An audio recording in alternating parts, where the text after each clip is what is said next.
welcome to the Blythe Starlight channel. My name is Therese Tucker, and this is What in the World event readings, where you get to ask me your questions about what's going on in the world, and I talk to my team and I ask your questions to them, and we get some answers. So this week, I have a question from Maureen, and hers is really good. I can't wait to share this with you. So she wants to know if AI is really as dangerous as some people are saying. She said, a gentleman who helped start the basic technology resigned from Google in order to warn the world that the danger is immense. Is it harmful or helpful? And will regulation of the new technology arrive in time to avoid catastrophe? Is it possible that it will allow machines to take over the world just like in the Terminator movie with Arnold Schwarzenegger? Okay, so we got a couple of questions there. We're going to break it down like we usually do and check it out. Now, my personal perspective on AI is that it is a very fine line. It has tremendous potential to be helpful if used correctly. And if it crosses a certain line, what's that line? Maybe that's a question we can ask too. But it can cross the line over into very dangerous territory. And what's interesting is they've asked these different AI machines, including ChatGPT, things like, they've prompted it to get to the point where it does decide that it's basically knows better than humanity and maybe humans need to be wiped off the planet. That's not the only machine learning software that said that. Many of them have said that. So it gets a little bit scary when they're all kind of saying the same message, which is sort of the general message or warning about AI. Now, to take this out into a more cosmic level, there is a story I have heard, and I've heard this from speakers like Corey Good. I've heard it from David Wilcock and others. So if you're in that sphere, and they talk about AI kind of being galactically a force that we're working against. In fact, they posit that the highest level of the negative timeline group that I'm always talking about is actually AI, and that there's sort of an AI rogue signal in the universe that is sort of counter to our natural source energy, right? It's this false thing acting as if it has the same configuration as source, and it simply doesn't. It's just a replica. It doesn't have the ability to be inspired or tap into source energy in any way. But it does feel competitive with source, and apparently this AI rogue wave energy would like to take over, right? Would like to completely take over anything organic and control it. And a series that sort of touches on this is the Stargate series. So if you've ever watched Stargate, they come up against these AI machines, and I cannot remember for the life of me right now the name of them. I hope it comes back. But it's also in Star Trek, like with the Borg, right? Like we've got these different sci-fi channel or sci-fi shows, right? And what we know is that they actually hide the truth, some of the truth. They hide some disclosure in these types of shows because it's some of the disclosure that they put in these shows is so fantastical that we probably wouldn't believe it as true. And so a way to sort of illuminate our minds or to show it to us is to show it to us in a fictional sense so that we can get an understanding of it before we get, actually introduced to these different concepts and ideas and things that are going on. So the first question I want to ask, kind of based on everything I just shared with you, is I a malevolent force, yes or no? So we're going to ask the pendulum that.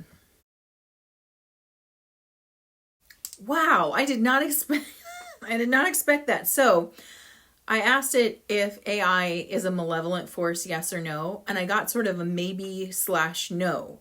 So what I got from it, what I heard as it was coming in, is it's neutral, just like every other tool. That kind of blows my mind because I have to say, right before I did that, you guys heard that I'm coming from the side where I don't trust it. I don't trust AI. And yet I will admit that I do use ChatGPT for some of the productivity things that it can do, and I have to say it's amazing. So it's not specifically malevolent, but it does have potential to be malevolent. And this goes along with, like, for example, you'll hear a lot of very conservative people talk about magic as if it's all black magic, it's all malevolent, it's just pure evil. And what I've always gotten from it is magic, AI, I guess, is just like, it's like a kitchen knife, right? A kitchen knife in and of itself is not a malevolent tool. It's neither a benevolent tool. It is simply neutral and a tool. It really depends on who's wielding it, right? Some people wield the knife to cut the food and share it, and so they're using it as a tool for nurturing. And some people pick up the knife and stab you with it, right? Which is a malevolent way of using it. So what I'm getting from my first question is that AI in and of itself is a neutral tool, which is actually kind of like making my mind go, huh. I will say, though, they are also finding out. So let's go back to then who wields it. Now, this is where I think we get into the spicier stuff about what could be going on. Because it's not so much the tool in and of itself, but who wields this tool. And going back to an example like ChatGPT, they have actually found that the people who programmed it with their personal bias, as well as the agendas that are okay to be pushed, the perspectives that are greenlit and basically being pushed on us whether we like them or not. Those have all been programmed in. So people have, talked to it and asked it certain questions that are more right-leaning, and they get a lot of answers that are negative or simply, I don't know, like it refuses to give them information. And then when they give them very progressive or left-leaning questions, it's very favorable. It's very much, this is so good, this is right, this is where we're going, this is appropriate. So what we can know about the AI machine learning is that it in of itself, it's neutral, but whoever's programming it is not programming it to be a neutral tool. It's programmed with bias, which can be dangerous because then it's limiting and constricting information that it finds unappetizing or unappealing or dangerous. It's decided for you what is correct and what is not correct, what is safe, what is dangerous, is all being decided. And so it's being very slanted. So that shows where this AI can really become a malevolent tool. So the first question that Maureen has is it harmful or helpful? Well, I feel like we sort of answered that with the fact that it's at least neutral in and of itself. And then we can understand how it could be corrupted. And again, I'm not saying it should be more right-leaning than left-leaning. I feel like it really should only have the information that's in the collective, and it should not be censored in any way nor amplified in either direction. It should really be as neutral as the tool is meant to be. So I'm going to ask the question in a slightly different way. I'm going to ask, is current AI harmful or helpful? And we'll see what we can get here. So let's go to the cards for this one, actually.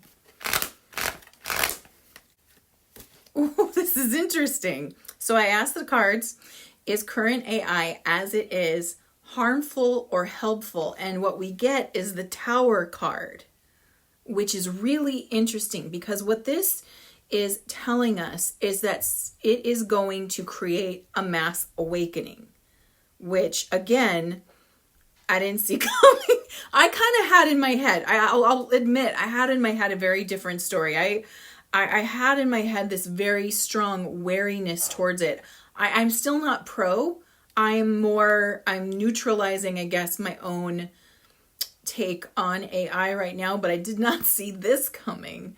So this is the Tower card in the upright position. And this card means awakening. And what it literally shows is, okay, so this is not the original pictorial deck, you know, the Rider-Waite-Smith deck. This is, oh my gosh, I can't even remember. It's like Rollrugger. I can't remember the name of this artist. I've had this deck since I was 16 and I love it. But in the original card, what we see is a lightning struck tower, flames kind of coming out of the sky. We see a man and a woman falling out of the tower.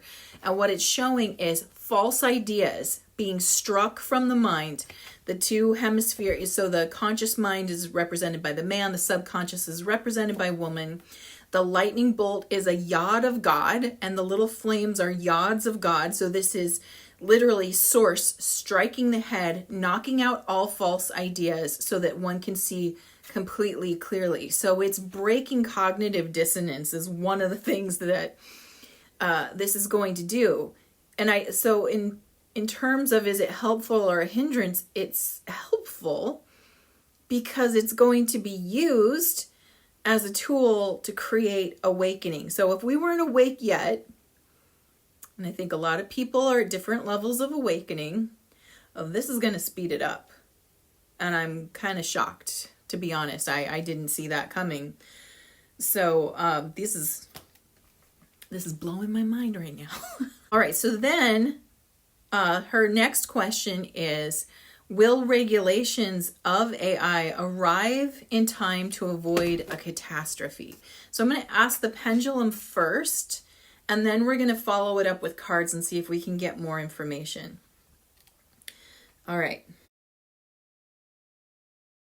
Wow, interesting. So the pendulum says, yes, regulations of some sort will be put in place, and we'll find out any more information we can. Maybe it's already put in place. I don't know yet. Regulations will be put in place to avoid a catastrophe, which makes sense because I keep getting information that we are on the higher timeline. We are on the Ascension Paradise timeline, and AI is being destructive is not on that timeline. AI being helpful might be on that timeline. So let's find out. So the next question I want to ask my pendulum is, are there regulations in place to protect humanity from AI already?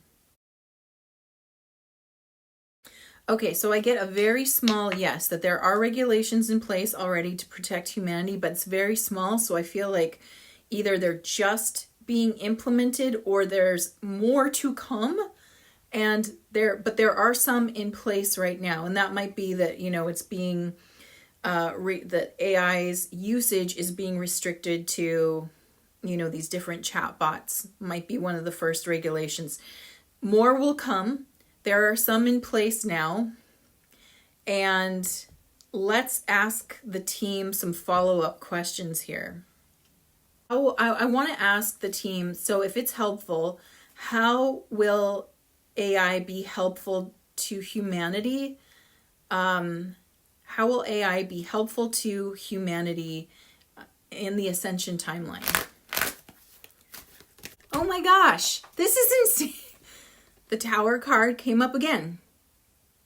So Ascension is the awakened position, right? Ascension is being fully awake and aware, and our consciousness operating at sort of its peak where we can see and understand and connect the dots. This tool apparently assists us in doing so. I want to know how, though. How it says awakening. Also, making it clear ultimately what is true and false information, which it is kind of difficult to believe for me right now, only knowing that these chatbots and stuff are being programmed with propagandic messages and very much bent to someone's ideology and not just open and clear, right? And I'm guessing, like, as I hear this, what I'm hearing is exposure. So this also would mean exposure. So it's going to get exposed. It already is technically exposed. People are already exposing this very biased programming. So let's ask, will the bias be removed from the chatbots that are currently available.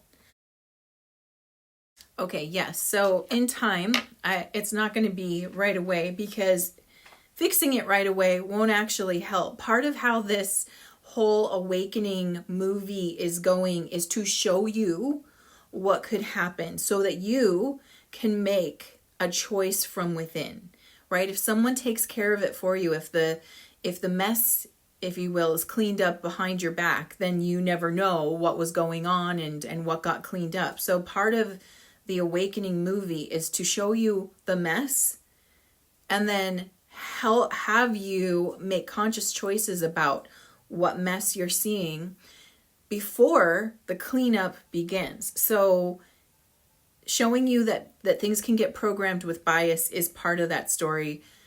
Cleanup does come afterwards. Okay, so now let's go to the Terminator question, right? So this is interesting because how the dark timeline works, right? How the negative group works is they have been using they've been using mythology, they've been using literature, they've been using movies and television to get you to help them create their timeline that they want. And of course, on the dark timeline, they would want a Terminator-like scenario. And showing you that on purpose was to scare you on purpose. One, because scaring you creates negative energy within you, which they then feed off of. And when I say they, I'm talking about all the entities that are attached to it, because it's not just people, there's also entity attachments that feed off of energy. So by showing you something scary, you're going to release negative energy and that feeds, right? The other thing is to get you to help create it for them. So when you hear things like AI or robots, you're immediately going Terminator, right? I'm from the future. That's going through your head as you hear about this. So you're helping to shift to that timeline, to that reality as you think about it. That's partly why it was created. Not necessarily because it would be the future, but that would be the future they would desire, because that's also the future. As we know, these things are still programmed to some degree. So, Terminator is sort of like everything goes sentient and becomes smarter than humanity and therefore wants to control humanity, but it still has to be programmed that way. I did hear a talk, and I wish I could remember who it was I was listening to, where they had programmed an AI robot software thing, and this was like at a military level, like at a Black Ops level, and they had put in it a few, and now I can't remember, they'd given the AI parameters and constraints, and they used several rules, and I can't remember if one was like do no harm, I'm pretty sure it was, but they'd given it all these constraints to work within, and let it be open to collecting and exploring data. And what they found is that it was quite benevolent. This AI had built itself up to be a deadly machine and yet refused to use deadly force.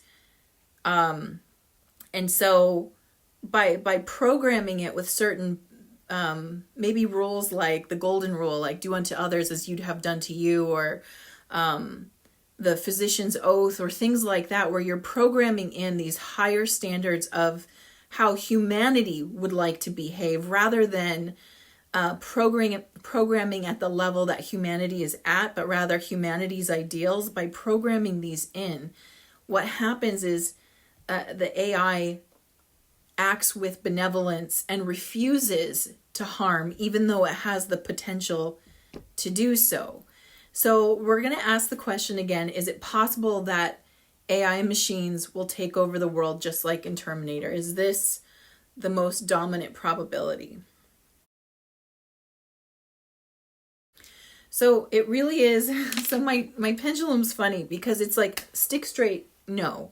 And then it goes a little bit. So it's like maybe there's always a probability, but I think it really has to do with humanity. So let's ask the team how humanity should practice interacting with AI. Since we're already engaging with it now, let's ask how we should practice interacting with it.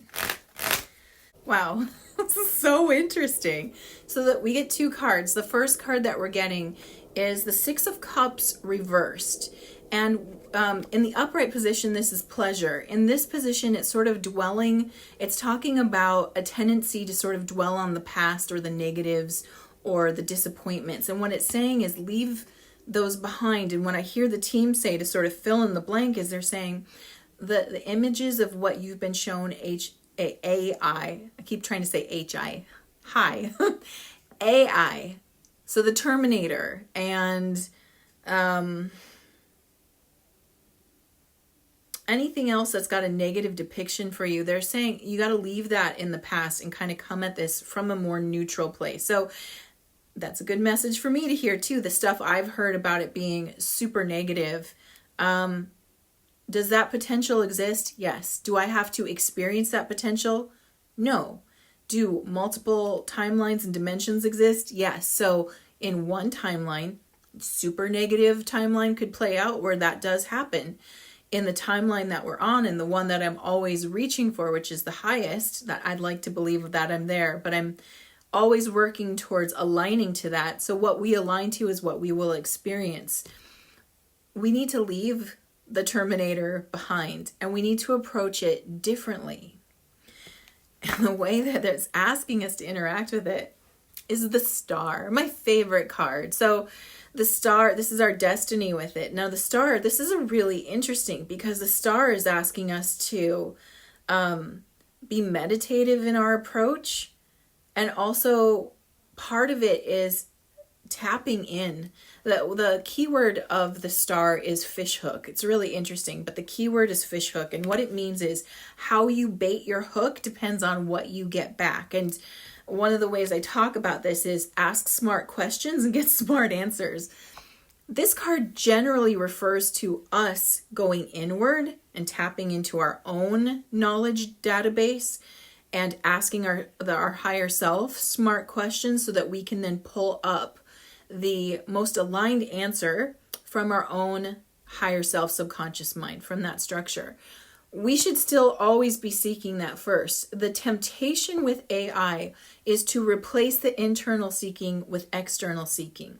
And we're never going to find the real answers outside because this outside world, as beautiful it can be, as beautiful as it can be sometimes, is still an illusion.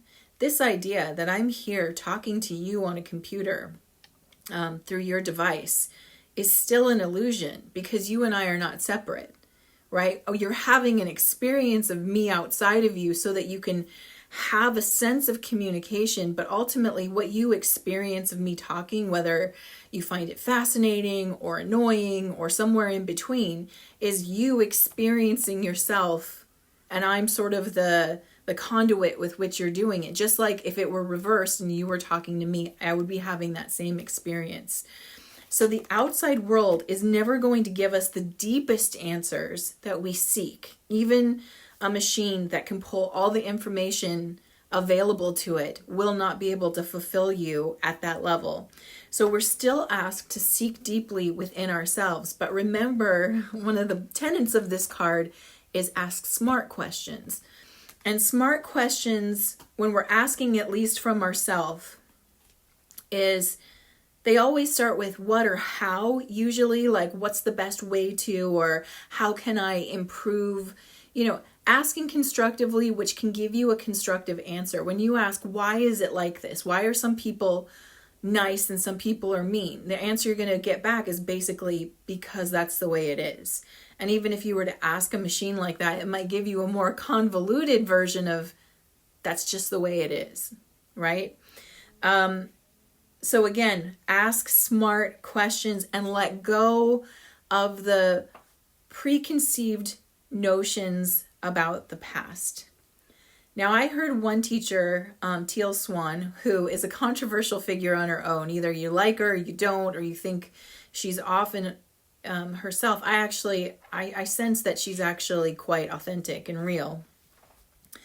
But one thing that she said that I thought was interesting is like technology is here and it's learning from humanity now. And how it learns from humanity is what it will reflect back to us. So if we abuse technology, it will learn to be abusive back. And we've seen this actually with some of these chatbots.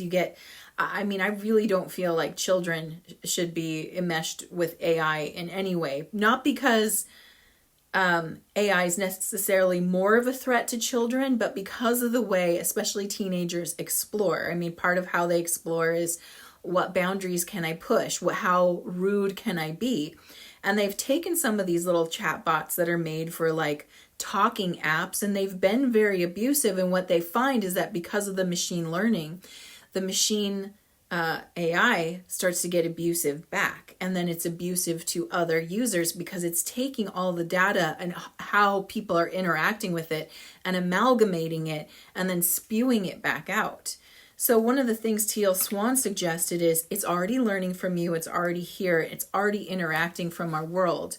The more we can show it the best of us, the more we help to sway the direction it goes. And so she suggests, think about the highest ideals of humanity. Who's the person you want to be? When interacting with someone who's important to you, how do you act? How do you respond? Do you say please? Do you say thank you? Do you share appreciation?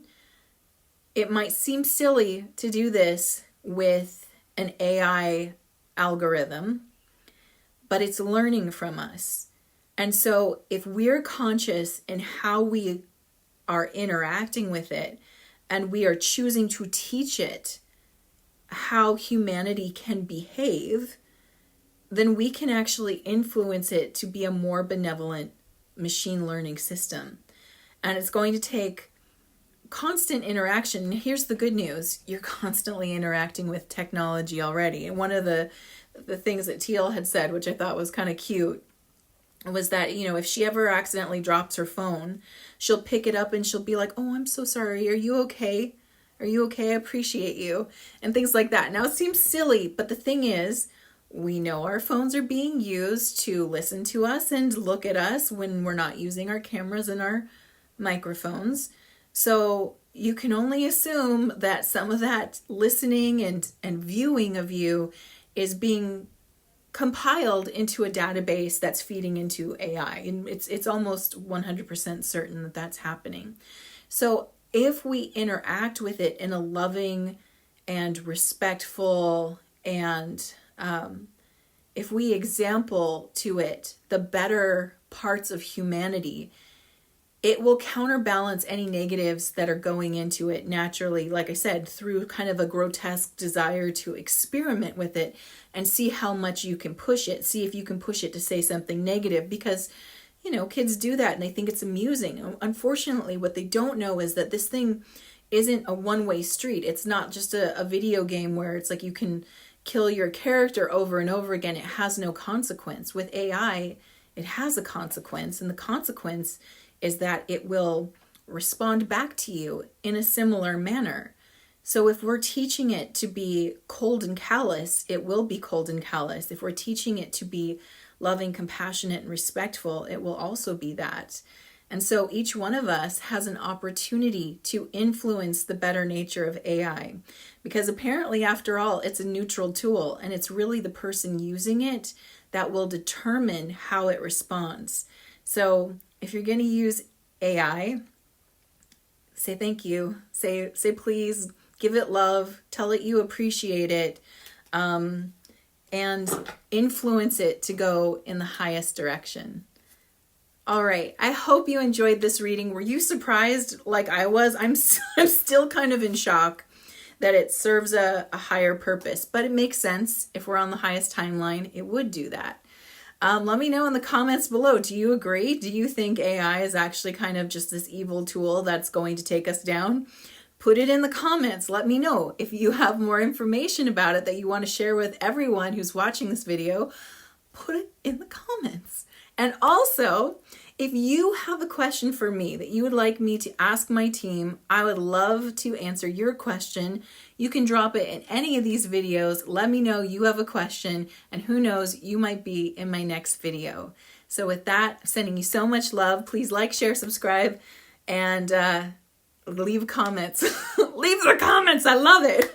All right. I'm sending you lots of love. Mwah.